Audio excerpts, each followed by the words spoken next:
If you rely on the news for your real estate information, you're behind the market. This week on The Brian Murray Show. I'm Brian Murray, and this is the show New Jersey Style. Today's discussion point is, if you rely on the news for your real estate information, you are behind the market. If you're an expert in any industry, and you read articles that are in a magazine, in the Wall Street Journal, in the New York Times, in the New York Post, about your industry, you know that they're always behind the market. By the time they actually get published, it's not news anymore. It's yesterday's news, or last week's news, last month's news. And in real estate, yesterday's news, last week's news, last month's news will cost you money. Think about what you're hearing in the news today. You're hearing about, the market, interest rates rising.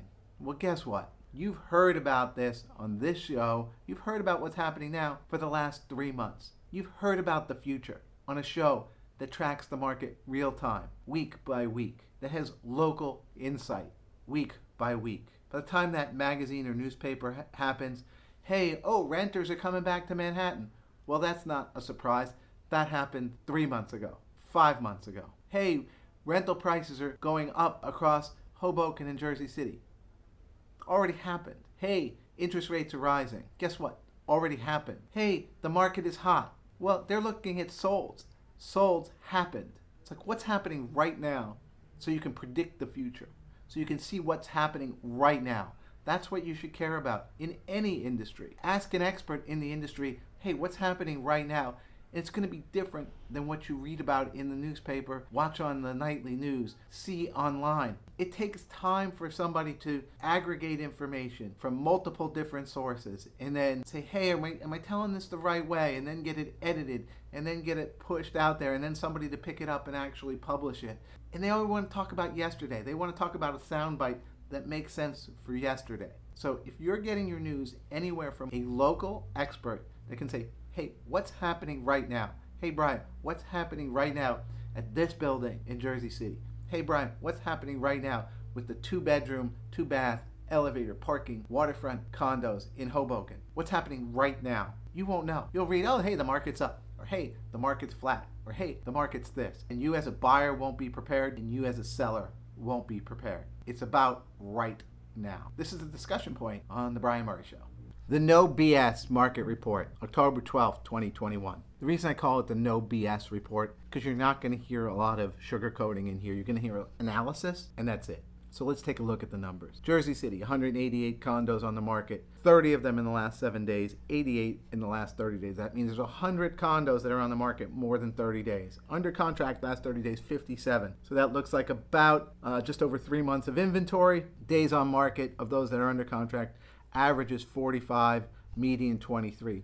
So if you're sitting there with 100, more than half of the condos over 30 days, it's starting to get up towards that median number. Sold in the last 30 days, 47 at a discount of 1.4% sale to ask. In Hoboken, the numbers are fairly similar in a lot of cases. 185 condos on the market, 30 again in the last 7 days, 96 in the last 30 days. Big difference is the under contracts in Hoboken. You're looking at 91 contracts over the last 30 days as compared to 57 in Jersey City. We don't need to compare because they're really two different markets. But think about this. 91, that puts you at about 2 months of inventory in Hoboken. That is a on-fire seller's market. Average days on market, 30. Median days on market of those under contract, 16 days. That means half of those 91 contracts went under contract in under 16 days. That's bananas. We're sitting here in October. Guess what? This means for you as a buyer, you better have your ducks in a row. You better understand that, it's not the spring anymore. It's not the summer. Maybe the market's cooled off because the temperatures are cooling off. It's actually the opposite. The market's picked up a lot over the last couple of weeks. Sold in the last 30 days, 69 at a discount of 1.6%. But I got to tell you, when you look at the number of contracts, the actual discount rate right now on those under contract is going to be less than 1.6%. It's a function of the speed of the market. If the median days is 16, you better believe that they're getting darn close to ask price for those. So you'll watch what I was talking about in my last segment. Watch here in 60 days from now when I do the market report on the solds. It's going to be like, those solds are now at 99.5, 99.7%. I've been tracking this market for 19 years, and that's just what happens. When those days on market go low, the percentage of discount goes low. This is today's market report, October 12th, 2021. The good, the bad, the ugly. We'll call it the interest rate edition. So, the good. Interest rates are still low. If you checked out the Mortgage Monday I had with my mortgage partner, Joe Berg, expert in mortgages, you're going to find 30 years are at 3% and above in most cases. So the days of the twos maybe have gone for good. I can't say forever, but it's likely they're gone for good. But 3 is still amazing. I mean, people would cut their arm off for 3, 5, 10, 15, 20 years ago. So 3 is pretty good, and you get to keep your arm. The bad. These interest rates are rising. You've seen it already. They've gone from in the 2s to the 3s now. Hey, if it goes from 3s to high 3s to 4, just know that people are predicting this. You know, that with what the Fed is doing right now, you're going to expect to see some movement in those rates. I mean, again, I can't promise it, but it's all math at some point. And when you do one thing, it causes another thing. You add somewhere, you subtract somewhere, you add something, it multiplies something else. This is just math. I would anticipate your interest rates to continue to rise over the next maybe 12 months. But here's the thing, they're super low right now still.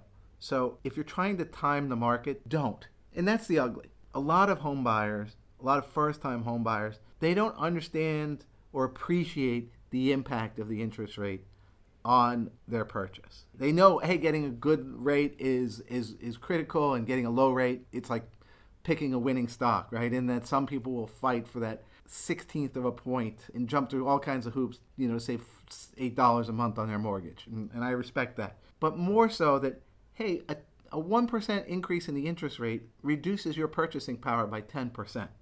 That's a big deal. That is a big deal. Sitting here at 3% today saying, hey, you know, it could really go to 4 in a year from now, that what the Feds are doing, what the Fed's doing, what the inflation is doing. You're hoping that somehow the market changes along with the interest rate, that, hey, the prices drop 10%, and yet it's all a wash. But that's not the way it works. A lot of times when interest rates go up, prices go up too. And if they come down, they don't come down 10%. And there's not a lot of fundamentals in this market that are slowing the buying process. I just talked about Hoboken and Jersey City having 2 and 3 months of inventory. So for prices to turn and go down, a neutral market is 5 to 6 months of inventory. So you're talking about 6+ months of inventory on the market before you start to see a turn in the prices, typically. That's kind of a big deal, knowing where we are to where we're going. I just want people to understand that, you know, as far as what's happening, the good, the bad, the ugly. I'm going to leave you with an inspirational quote from Napoleon Hill. Examine most carefully the things you desire most. Would anticipate that would be a home if you're watching this show. And examine why and what you're looking at in upgrading or buying a first-time home.